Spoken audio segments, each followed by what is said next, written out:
যুক্তরাষ্ট্রের ওয়াশিংটন ডিসিতে মাঝ আকাশের যাত্রীবাহী বিমান ও সামরিক হেলিকপ্টারের মধ্যে সংঘর্ষের পর আরোহীদের কেউ বেঁচে নেই বলে কর্মকর্তারা জানিয়েছেন। স্থানীয় সময় বুধবার রাত ৯টার দিকে রিগান ওয়াশিংটন ন্যাশনাল এয়ারপোর্টের রানওয়ে ৩৩-এর কাছাকাছি ঘটনাটি ঘটে। যাত্রীবাহী বিমানটিতে মোট ৬০ জন যাত্রী এবং ৪ জন ক্রু সদস্য ছিলেন, আর হেলিকপ্টারে ৩ জন মার্কিন সৈন্য ছিলেন। বৃহস্পতিবার সকালে ডিস্ট্রিক্ট অব কলম্বিয়ার fire and emergency medical services ডিপার্টমেন্টের প্রধান জন ডেনেলি বলেন, এই মুহূর্তে আমার কাছে মনে হচ্ছে না যে আমরা কোনো জীবিত ব্যক্তিকে খুঁজে পাব। তিনি আরও বলেন, আমরা সমস্ত মরদেহ উদ্ধার করে তাদের প্রিয়জনদের কাছে হস্তান্তরের জন্য কাজ চালিয়ে যাব।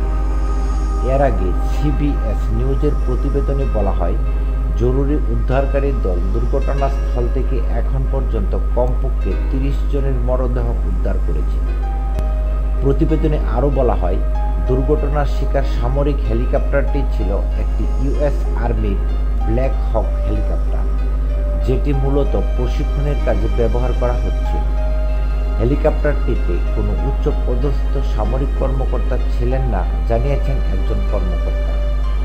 বুধবার রাতে এক জরুরি সংবাদ সম্মেলনে জন ডনেলি বলেন, দুর্ঘটনার খবর পেয়ে উদ্ধারকর্মীরা দ্রুতই ঘটনাস্থলে পৌঁছান। পরে নদীতে বিধ্বস্ত উড়োজাহাজটির খোঁজ পাওয়া যায়। হতাহতের ব্যাপারে এক প্রশ্নের জবাবে তিনি বলেন, এটি এখনও স্পষ্ট নয় যে সেখানে কোনো জীবিত ব্যক্তি আছে কিনা, তবে উদ্ধারকর্মীরা হতাহতের সন্ধানে কাজ করছে।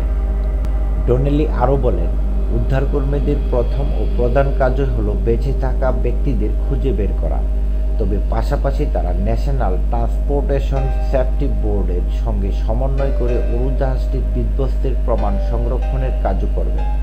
দুর্ঘটনা নিয়ে ওয়াশিংটন ডিসির মেয়র মুরিয়েল বাউসার নিশ্চিত করেছেন, হেলিকপ্টার ও বিমান উভয়ই পেট্রোম্যাক নদীতে গিয়ে পড়েছে।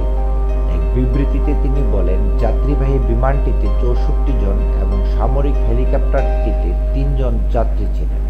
বাউসার বলেন, এখন আমাদের প্রধান লক্ষ্য মানুষকে উদ্ধার করা এবং আমাদের সমস্ত কর্মীরা সেদিকেই মনোনিবেশ করছেন। তিনি উদ্ধার প্রচেষ্টা বা তদন্ত সম্পর্কে মন্তব্য করতে অস্বীকৃতি জানান, তবে তিনি বলেছেন, ন্যাশনাল ট্রান্সপোর্টেশন সেফটি বোর্ড তদন্তের নেতৃত্ব দিচ্ছে। মার্কিন গোয়েন্দা সংস্থা এফবিআইও এই তদন্তে সহযোগিতা করছে। মার্কিন সেনাবাহিনী এক বিবৃতিতে জানিয়েছে, দুর্ঘটনায় জড়িত হেলিকপ্টারটি ছিল UH-60 মডেলের। ভুক্তভোগীদের স্বজনরা জানিয়েছেন, তারা বিমানবন্দরের কর্মকর্তাদের কাছ থেকে ঘটনার বিষয়ে খুব কম তথ্য পাচ্ছেন। এক নারী কান্না করতে করতে বলেন, আমি জানি না সে সেখানে প্লেনে উঠেছে কিনা। হামাদা রাজা নামে এক ব্যক্তি চ্যানেল YC-এর কাছে বলেন, আমি রিগান বিমানবন্দরের স্ত্রীর জন্য অপেক্ষা করছিলাম। সে আমাকে ট্যাক্স করেছে যে 20 মিনিটের মধ্যে অবতরণ করবে। আমার বাকি ট্যাক্স ডেলিভারি হয়নি। তখন আমি বুঝতে পারলাম কিছু একটা হয়েছে। ওয়াশিংটনের কেনেডি সেন্টারের একটি ওয়েব ক্যামেরার মাঝ আকাশে একটি বিস্ফোরণ হতে দেখা গেছে। আমেরিকান এয়ারলাইন্সের সিইও রবার্ট আইসাম বলেছেন, আমরা জাতীয় পরিবহন নিরাপত্তা বোর্ডের তদন্তে সহযোগিতা করছি এবং যতটুকু সম্ভব তথ্য প্রদান করতে প্রস্তুত আছি। পুলিশ জানিয়েছে, পোটোম্যাক নদীতে অনুসন্ধান ও উদ্ধার অভিযানে একাধিক সংস্থা কাজ করছে।